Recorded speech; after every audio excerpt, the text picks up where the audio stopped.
All right.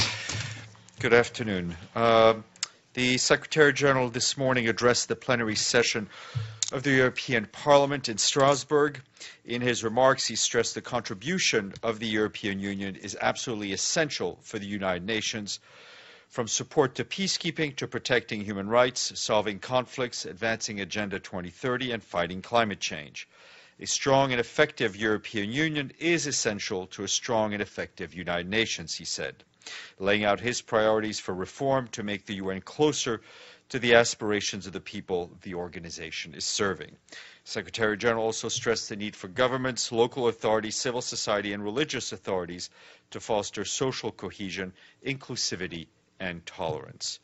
The Secretary General also gave a press conference with Antonio Tajani, the President of the European Parliament, during which he stressed the need for a united Europe to support the search for global solutions, and no issue today can be solved without global efforts, he said.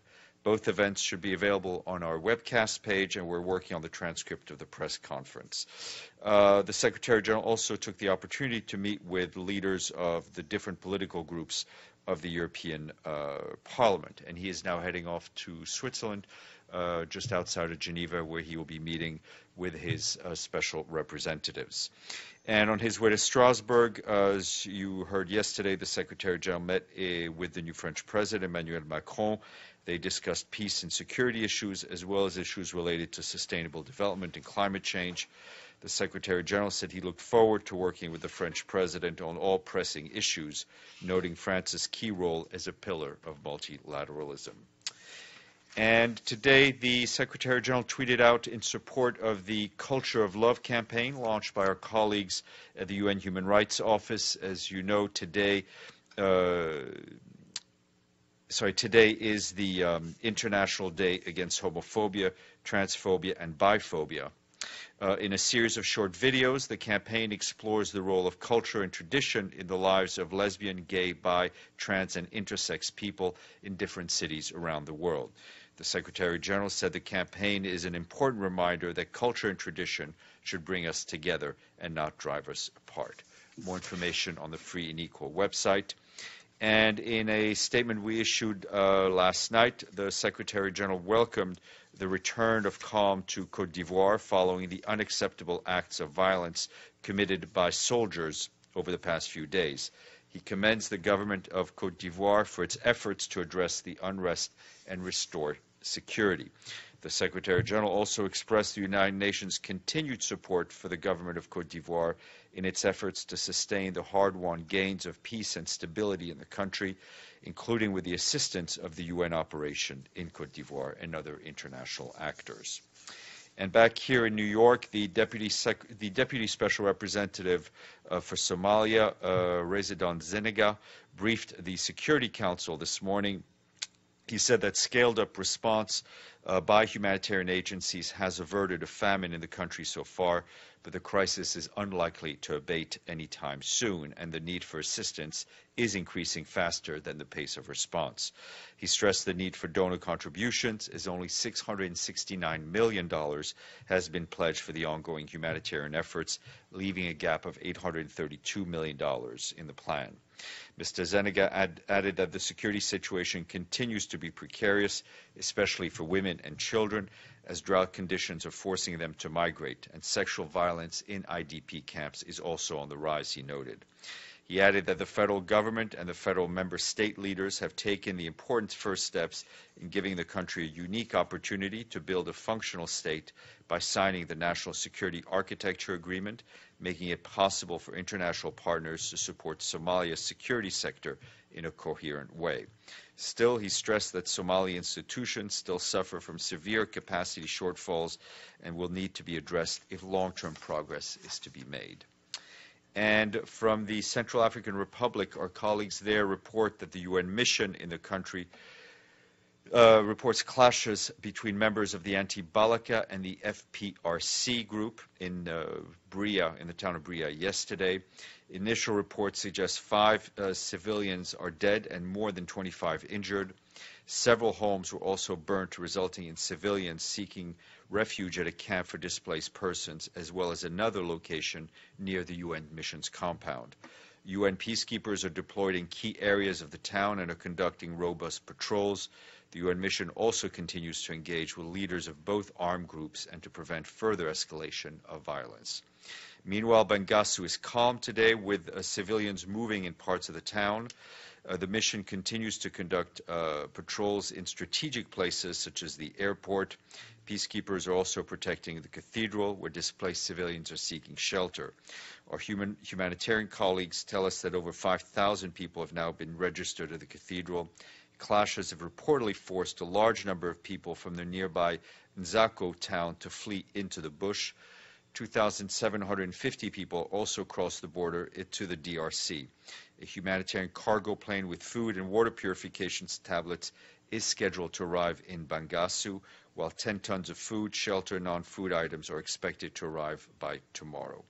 And also in Alindao, according to an NGO source, the number of displaced people has risen to about 14,000. Food ration distribution is scheduled to take place in the coming days. And in the DRC, our humanitarian colleagues tell us that today and tomorrow, the health minister and representatives of the World Health Organization are undertaking a final assessment in Nambambwa in the Likati zone, which is the epicenter of the Ebola outbreak, which was declared on May 12th. 10 experts, including representatives of WHO and UNICEF, are participating in the assessment, with the deployment of 2 mobile labs of the National Institute of Biomedical Research in Nambwa to facilitate the rapid field diagnosis and the arrival of several experts. WHO and its partners are implementing coordinated rapid response mechanism. An Ebola treatment center will be installed within the next 48 to 72 hours by Doctors Without Borders to isolate and treat people affected by the disease and limit the risk of spreading the virus.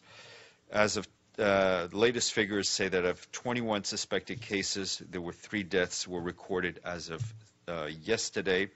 Over 400 people who came into contact with suspected cases are spread across 4 health areas and are being monitored with the help of community relays to ensure they do not develop the disease. And in Uganda, WFP is warning that the scale of refugee crisis in the country is extraordinary, with an average daily arrivals of over 2,000 people. The country now hosts the largest refugee population in Africa, over 1.2 million people, with 74% of the refugees being hosted in Uganda being from South Sudan. The number of refugees that WFP assists has more than doubled in the last year. The agency's operation is under considerable strain to meet their full food needs. WFP has a shortfall of $60 million from May through October of this year.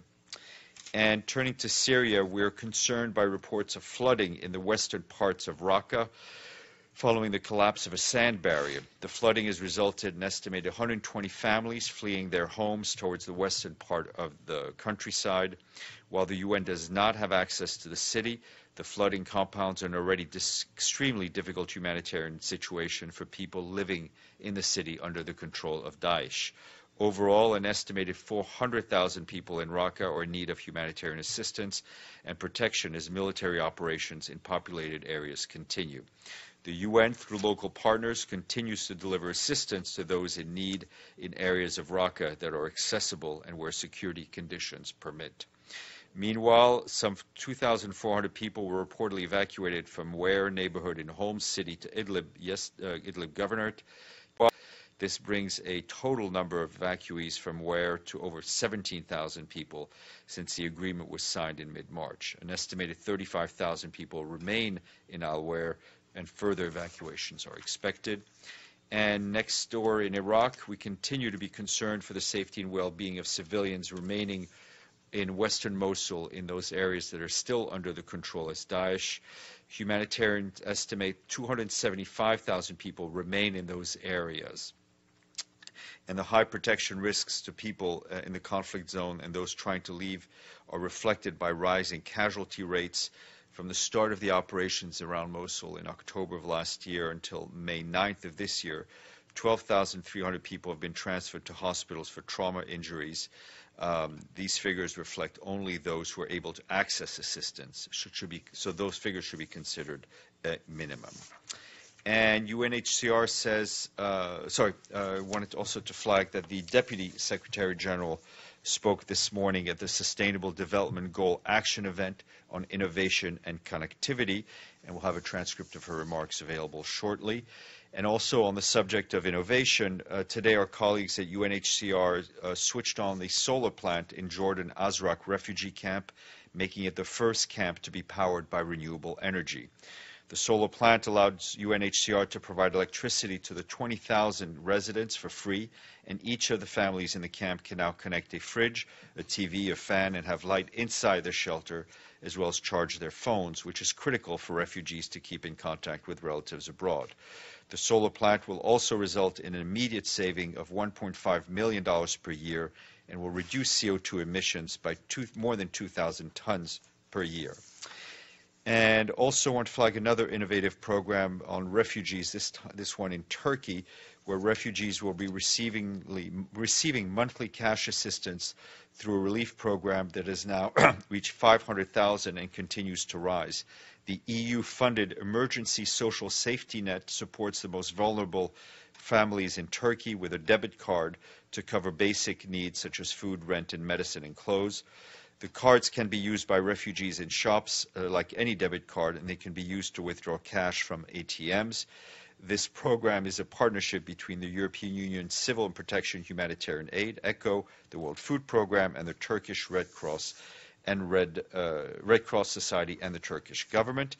And yesterday I was asked offline about the recent death of a fisherman off the coast of Gaza. And I can say that we're deeply concerned over the incident off the coast of Gaza in which a fisherman was shot and killed by Israeli naval forces. We expressed our condolences to the family, and the circumstances of the fisherman's death should be and must be investigated. Fini. Edie. Thank you, Stefan. I know you were talking about CAR and Bangassou being calm today, but I wondered whether Secretary General had any comment on the Red Cross discovery of 115 bodies in the town. Yes, we're aware of that Red Cross report. I just spoke to our colleagues at OCHA before coming out here. They're checking up on it, and I think we should have some updated figures. And I think we do expect an increase in the figures of casualties as a result of the ongoing fighting. Matthew. Sure. I was going to do something else, but I wanted to ask you about Yemen. Same thing, casualty figures. It said that a Saudi-led coalition airstrike near Taiz killed 23 people, and the so-called loyalist, meaning Hadi side people, said the number is 20. Does the UN have any? Is there any comment on this? I'll check, see what we can get. And I wanted to ask you about, as it comes to I guess, a hot conclusion, this race for the World Health Organization top post. And the reason I'm asking you is that there have emerged emails, partially redacted emails, basically showing that the involvement of not only WHO staff but UN staff in some of the campaigning for the various candidates. And I wanted to know in advance, as this goes on, I asked you about Jeffrey Sachs before. You seem to indicate, is it improper for UN staff at any level to be part of the campaign for one of the three finalists? And if so, what's being done to stop it? I haven't seen those emails, so I can't comment on those particular emails. But obviously, UN staff need to remain neutral when member states' governing bodies are electing leaders for an agency. And Mr. Nabarro has been on leave for how long? I can give you the exact. Okay, because it's getting all sides are making various allegations. It'd be helpful. Regarding Venezuela, the Security Council is going to be taking up the matter in a closed consultation shortly. Before this morning's Security Council briefing, the British ambassador said that in light of the concerns of trying to prevent conflict from breaking out, that Venezuela might actually be a case where preventive work is required. Has the Secretary General considered using his good offices to try to help mediate the political crisis in Venezuela? I think the The Secretary General has been following the situation in Venezuela very closely. Obviously, it's a source of concern, not only because of the political situation, but also due to the difficult economic and social situation we're seeing. He has been on the phone, bringing together different mediators, their official mediators, former presidents, and the Holy See. And I think his objective has been to facilitate a process which will bring a solution to the political crisis and the solution for the social and economic challenges the Venezuelan people have been facing.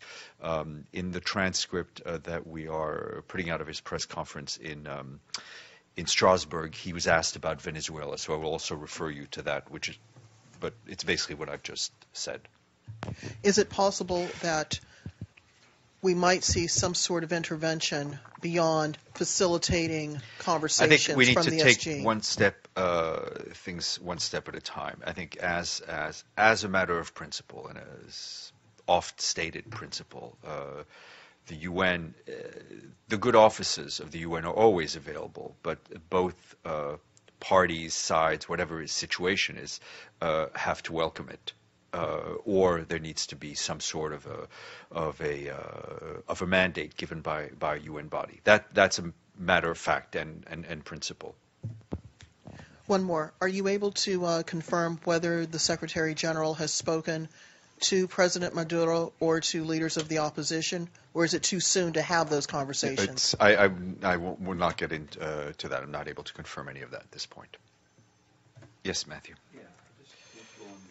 Idea of I'm sure, I don't know if you've seen, there are people saying that Antonio Guterres' strategy of being Secretary General is to sort of downplay the peacemaking powers of it and engage in quiet diplomacy. And I guess the reason I'm asking is that just objectively speaking, compared to the previous administration, there are many fewer readouts. There's less being said. Maybe it's to the good, but does he believe that this approach is bearing fruit? And if so, what fruit can you point to? I think the Secretary General is a believer in the need for discrete contacts to be had in order to resolve crisis, and I think is something I think we've all observed since he's come into office, and I think it's an important tool, and not the only tool, but it's an important tool in the tools available to the world's top diplomat. One thing, just very specifically, because I've asked you this a couple times, and I keep hearing from people at various high floors that, in fact, the UN is concerned about Cameroon and despite not just the internet, but what seems to be a case of preventive diplomacy. So I wanted to ask you, is there anything actually being done? Am I missing some? I think secret Mr. work Fall that's taking place? well, if it's secret, it's secret. Mr. Fall has been following and is the point person for the UN on this issue. Mr. Klein. Yes. Are there efforts underway to set up a one-on-one substantive meeting between the Secretary General and President Trump in the foreseeable future? They were. I know they met, but right. They met, and there was a joint commitment to meet again, and so we are looking forward to that commitment bearing fruit. But I think if I recall correctly, the verbiage at the time was that they were hoping to meet again in the near future. I think we're still. How do we define the near future? I'm not going to get into the near future definition, but I think we still live in the near future. Thank you.